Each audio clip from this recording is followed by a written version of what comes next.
In the councils of government, we must guard against the acquisition of unwarranted influence, whether sought or unsought, by the military-industrial complex. But I do ask every publisher, every editor, and every newsman in the nation to re-examine his own standards and to recognize the nature of our country's peril.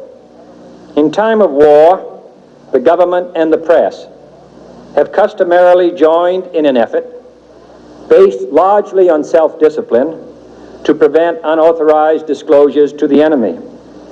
In times of clear and present danger, the courts have held that even the privileged rights of the First Amendment must yield to the public's need for national security. Today, no war has been declared, and however fierce the struggle may be, it may never be declared in the traditional fashion. Our way of life is under attack. Those who make themselves our enemy are advancing around the globe. The survival of our friends is in danger, and yet no war has been declared. No borders have been crossed by marching troops. No missiles have been fired. If the press is awaiting a declaration of war before it imposes the self-discipline of combat conditions, then I can only say that no war ever posed a greater threat to our security.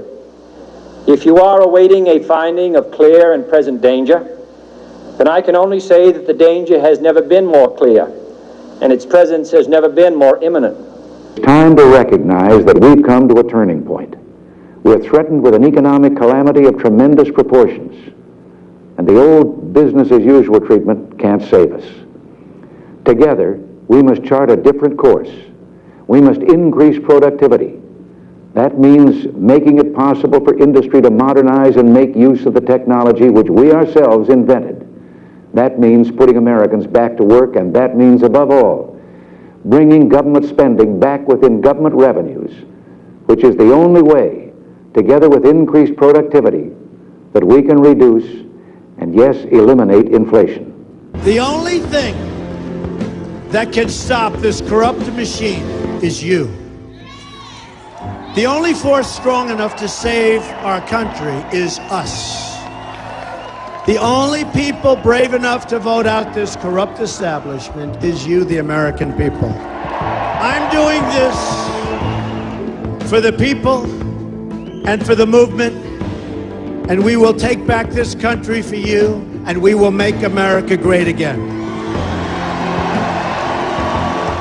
Hello, welcome back to Inform America. I'm your host, Rich Merritt. Today is August 7, 2019. A couple things I'd like to ask you to look in on nationallibertyalliance.org. Please help them out to whatever extent you can. They need the help, and they're genuinely trying to do the right thing. And if things start to fold the right way, they're going to need a lot of help. That's all I can say. Secondarily, if you get a chance, go to the Boston Broadside and check out the newspaper they have. I happen to think it's a great newspaper. They tell the truth, which is something you don't always see in the media these days. So I want to support someone that's telling me the truth, not someone that's lying to me. And the Boston Broadside tells the truth. So I'm asking people or encouraging people to check them out, give them a look-see. Today we're going to have a documentary, a short clip on 9/11.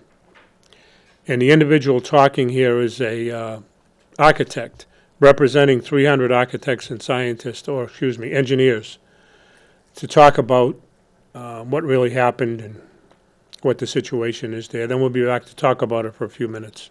So if we could see it now.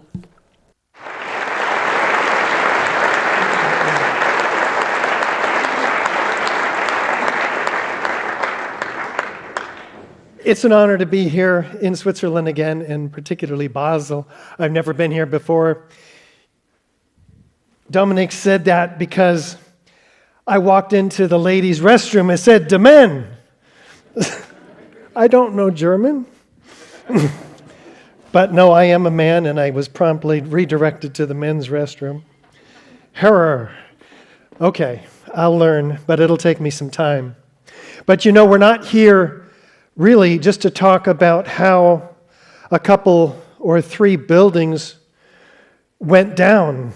There's something much more important about the subject tonight, about the destruction of these three towers, and that is that we've invaded two countries and killed a couple of million people in Afghanistan and Iraq. We have a $4.5 trillion global war on terror that has commenced as a result of what? 9/11, chiefly at the World Trade Center. We've lost civil liberties. In our country, we can be arrested for being associated with terrorism. We can be held indefinitely without a right to a trial, a lawyer, a jury. This is extremely important. If there's any question about what happened, how these buildings came down, then we ought to be investigating it. It's extremely important. Let's see who's here tonight so we can get a sense in the room where we're starting. How many of us, I'll ask you three questions. How many of us pretty much believe the official story? The planes hit the towers came down as a result of airplane impacts and fires. How many of us are unsure of how the towers came down?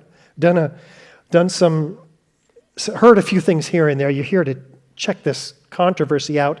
And how many of us may have done some research and come into the room thinking that we do need an investigation already?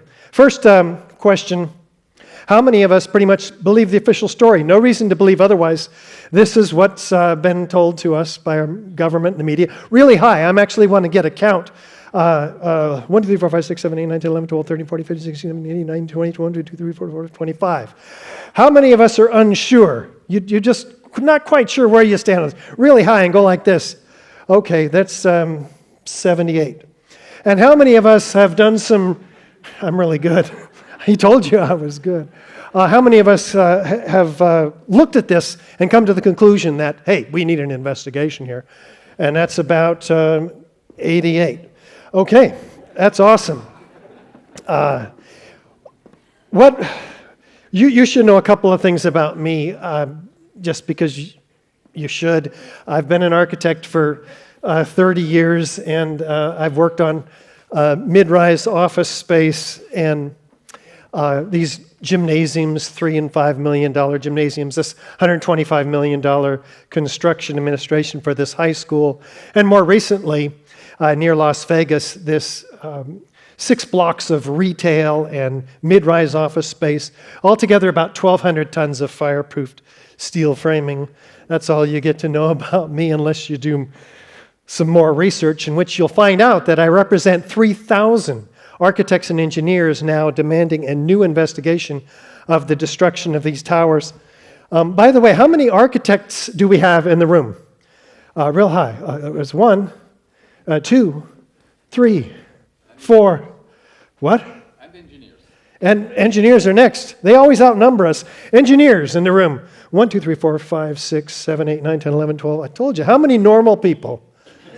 Okay. Great. We need you guys too. In fact, 20,000 normal people have also signed our petition demanding a new investigation, in addition to the 3,000 architects. One of the questions they have is, like Dominic said, 3,000, a third tower came down? What are you talking about? How many of you didn't know about a third tower, or just not much at all, relatively unfamiliar? About a third of you. We're going to talk about this today. It's really important, and you'll find out why in a second.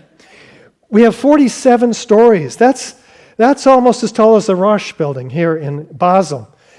So imagine that building coming down in the fashion that you see these buildings. Now, it was the tallest building in most of our states in the United States, certainly not New York, where it stood only half the height of the Twin Towers, the tallest buildings in the world at the time that they were built. It's part of the World Trade Center complex up here on the north side. So Yes, it's about 100 yards, a football field away from the North Tower. And when the Twin Towers came down, it got hit by some of the beams that flew off of the towers, which you'll see in a moment.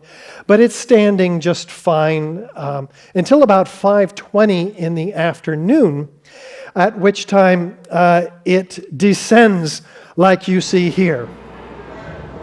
First, the east penthouse falls, and 6 seconds later, the entire building descends.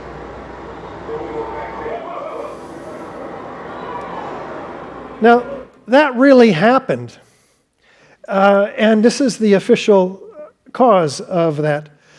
What we found was that uncontrolled building fires caused an extraordinary event.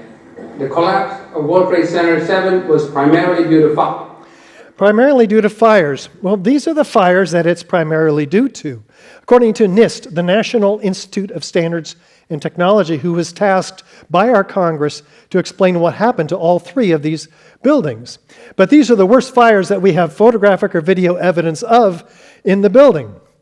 And those fires started in the afternoon and burned until the building came down. And so NIST focuses their effort on this one column underneath that east penthouse because it came down 6 seconds prior to the overall building. And so they have a theory of collapse, which basically means one column gave way and the rest of the building came down 6 seconds later, which we look at in detail in our webinar to architects and engineers, which happens every Thursday. You can go to our YouTube and take a look at 9/11, An Architect's Guide, an extraordinary series. Every month we give all three parts of this important story, starting with Building 7. But what we've found is that there's been more than 100 much hotter, larger, and longer-lasting fires in high-rises, like Los Angeles burning 3.5 hours over 5 floors, Philadelphia 18 hours over 8 floors, Venezuela 17 hours over 26 floors. None of them have collapsed. Prior to 9/11, we have none at all. But we do look at what can bring buildings down and what has brought buildings down intentionally, historically, controlled demolitions, because we have dozens of them every year, bringing these buildings down by placing shaped cutter charges at the columns and beams around the building and then detonating them in a very precise order, synchronistically timed floor by floor, so that the building can come down symmetrically, if that's what they desire, or in any other way that they desire, and generally very quickly, as you see here. This is not something that fire can do. It's something that only a handful of the top controlled demolition companies in the world can even handle. And there's a set of features associated with these controlled demolitions. And we're going to look at these as we compare them to Building 7. Beginning with, is there a sudden onset of destruction at the base of the structure of this building? Well, here it is with Dan Rather. Now, here we're going to show you a videotape of the collapse itself. Now we go to videotape the collapse of this building.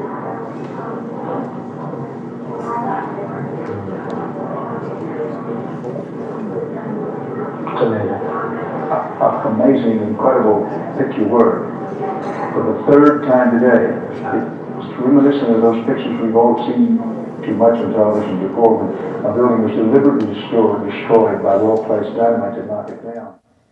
Well, that's very helpful and intuitive insight by Dan. We've all seen in our country, at least, the old hotels in Las Vegas that they bring down with controlled demolition, and that's pretty much what it looks like. It does come down suddenly, as you saw. It's standing still, and then after the east penthouse goes 6 seconds later, the whole thing comes down. And does it come down straight? Let's take a look. Pretty straight down, pretty symmetrical, the second feature of controlled demolition. Notice, by the way, the penthouse, the main penthouse and screen wall come down just a half a second prior to the overall collapse of this building, indicating what? That the core columns underneath that main penthouse in screen wall, all had to have been taken out at once. This is 24 core columns and then the perimeters. So, and yes, it falls mostly into its own footprint, which is centered in the property of the building, as you see. Well, maybe we should just compare it to a controlled demolition on the right, building 7 on the left. Is there any similarity?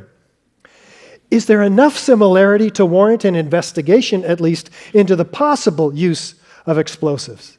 Especially since it looks exactly like a controlled demolition, especially since fire, the official cause of this building's collapse, has never brought down a skyscraper, ever.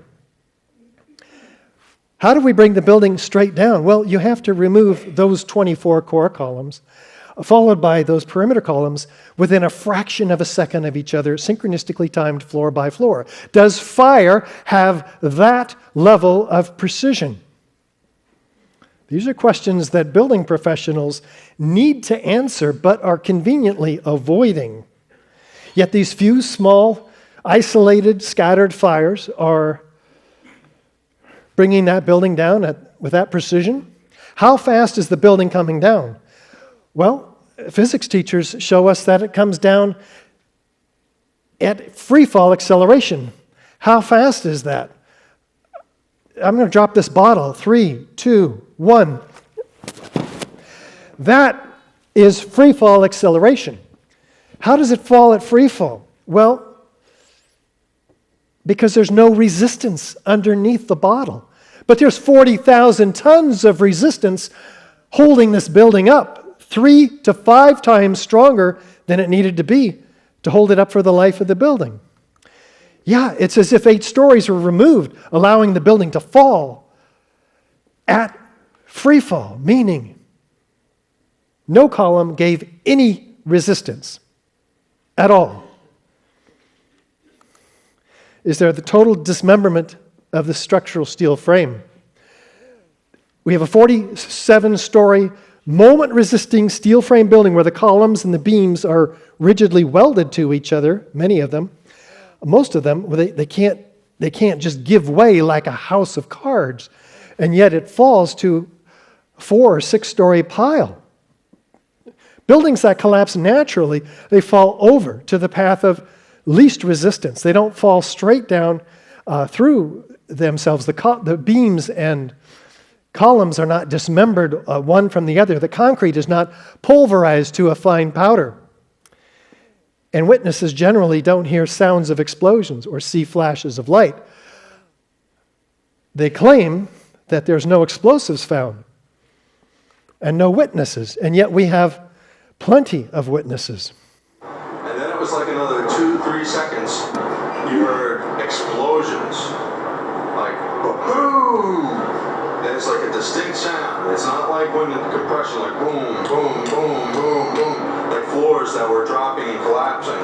This was a boom, and like you felt a rumble in the ground, like almost like you wanted to grab onto something. And we have several other witnesses that we would show you. Have we more time? Explosions like this one heard in the late morning of 9/11. This is after the collapse of the Twin Towers.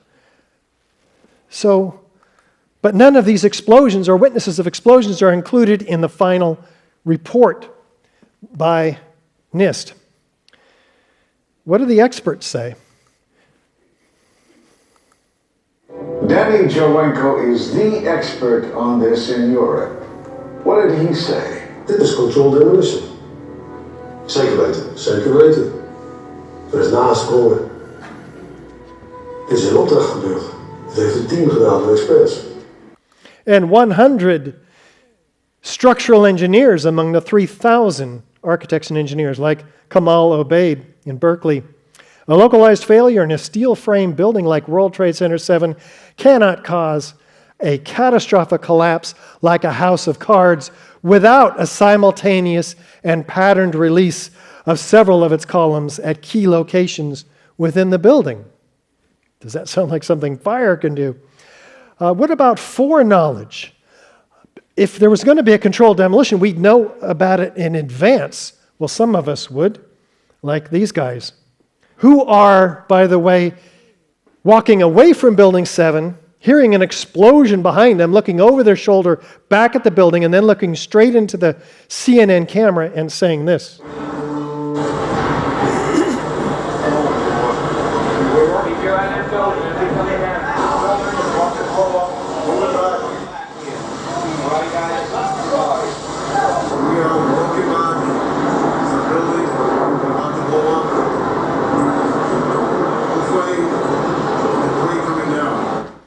The building is about to blow up, flame and debris coming down.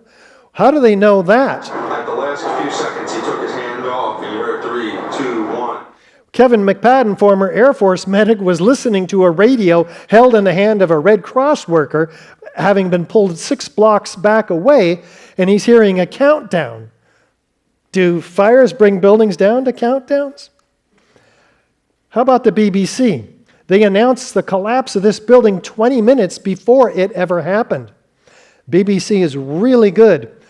On the job, unprecedented collapse of a high-rise for the first time ever due to fire. And they're announcing it. They apologize for this grievous error, citing the confusing events of the day.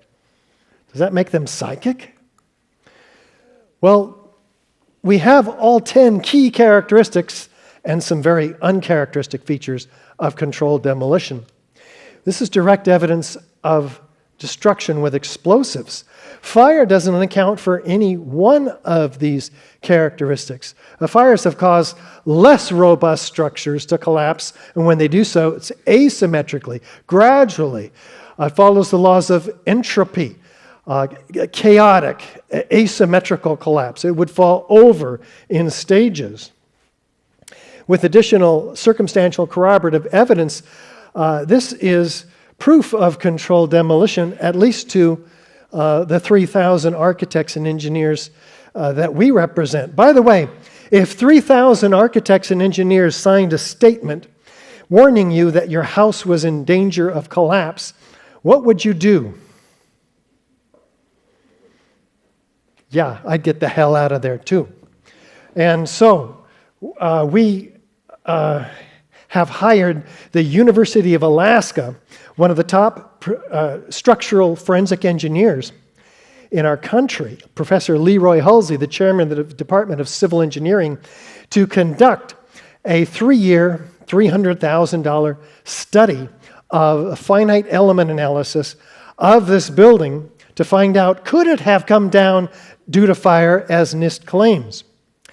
And by the way, NIST claimed that 7 years after 9/11, they'd been juggling this hot potato, and they finally come up with normal office fires brought the building down.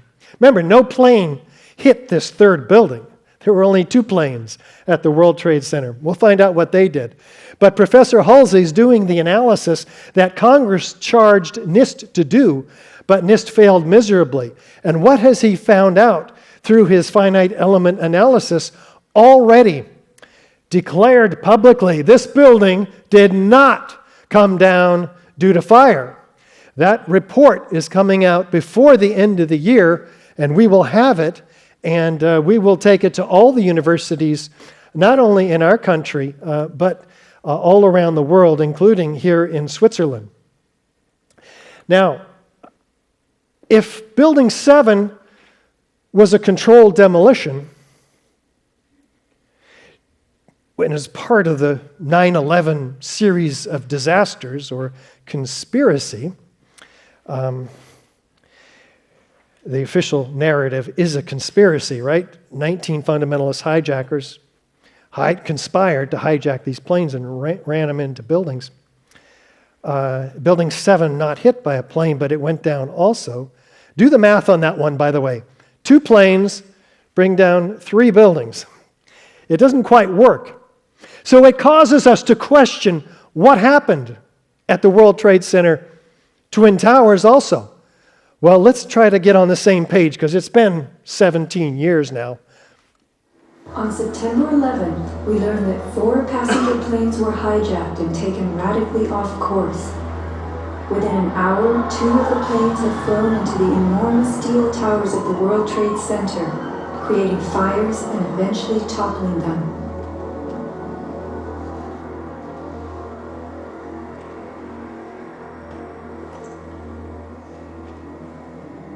Dazed by the news, the American public soon believed the fires in the towers had burned so hot they caused the steel frames of the buildings to give way.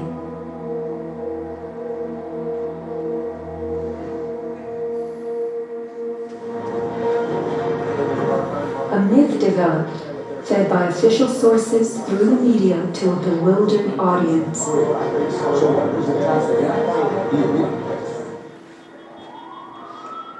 Elements of the myth. The impact of the airplanes, gallons of burning jet fuel, steel melting, the buildings failing and suddenly imploding. In a mere 10 seconds, 110 stories hurtled earthward, pulverizing into dust. Right from the start, on the street itself, the official story was born. Come out of nowhere and just screamed right into the side of the Twin Tower, exploding through the other side. And then I witnessed both towers collapse, one first and then the second, mostly due to structural failure because the fire was just too intense. The myth bled into the FEMA report and was echoed by the experts. It was the combination of the impact load doing great damage to the building, followed by the fire, that caused. Well, how did that look? Did that look like it was planes bringing those buildings down? Not to me. I question it seriously. If you want to watch something very, very good, not that this video wasn't, but check out the documentary that Ken O'Keefe did, 9/11 False Flag by Ken O'Keefe. You'll be blown away by that. One of the things that's in it, and I wanted to point this out, is that Louis Eisenberg, the director of the New York Port Authority, leased the World Trade Centers to Larry Silverstein 7 weeks before 9/11 happened. The down payment was $200,000 for these buildings. What a deal. Frank Lowy, I hope you're checking these names out because I'm going to be very clear about this. Frank Lowy owned the concourse, the shops on the first floor, 400 and something thousand square feet. Well, when 9/11 happened, they took out an insurance policy after they bought the building, and they received over $5 billion on it, $5.5 billion or something like that. The lion's share went to Larry Silverstein, anyway. And you've got the Port Authority director, you've got Larry Silverstein, you've got Frank Lowy, 3 Jewish individuals, and it said that Larry Silverstein is a close personal friend of Benjamin Netanyahu. Most insurance policies are contestable within the first 2 years. When nobody contested it, they got the money right away. He eats at the 107th floor. I think it's called Windows of the World restaurant every day. Larry Silverstein does. That day he didn't show up, and neither did his son or daughter. Just coincidence, scat luck. The reason I'm bringing this up is there's so many circumstances similar to that, and 3,000 people lost their lives, so these people can get $5.5 billion. The American people should smarten up. If you're not in a coma, check these videos out, these documentaries out, and start asking questions, because that's just one of many that's happened in this country. So I implore you to watch it. Check it out for yourself. By the way, this is my new book, Stand Your Ground. I'll give you information next week on next week's show. Thank you for watching. Please share, subscribe to the channel on YouTube, Inform America. And I'll see you next week. Thank you.